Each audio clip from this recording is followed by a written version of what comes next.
না। খেতে পারবো না বললেই তো আর হবে না, এগুলো সব খেতে হবে। হ্যাঁ, আরে একসঙ্গে খেতে হবে না, গল্প করতে করতে খা। এই কদিন বোধহয় মেজো বৌদির বাপের বাড়িতে খুব খেয়েছিস না, ওই জন্য খেতে পারছিস না।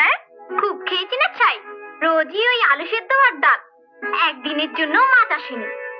নতুন বন্ধুর সঙ্গে তোমরা বুঝি গল্প করছো বড় বৌদি?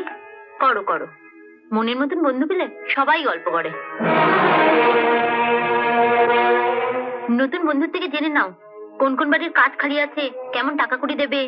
ওসব জেনে আমরা কি করব? না বলা তো যায় না, তোমাদের দুজনের যে চরিত্র কোনদিন দাদারা ঠেঙিয়ে বের করে দেবে।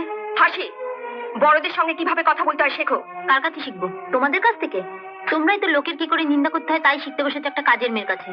শুনলে রবি, শুনলে? এই এর সঙ্গেই ভাব ভালোবাসা রেখো, ভবিষ্যতে কাজে দেবে। তুই হাঁ করে কি দেখছিস? মিষ্টিগুলো গেল গেল, মিষ্টিগুলো একলা যদি খেতে না পারিস, এই তো নতুন বন্ধু দুটোকে একটু খাইয়ে দিস। মিষ্টি খেয়ে মুখ দুটো যদি একটু মিষ্টি হয়। দাঁড়া, আজ আমি বাবাকে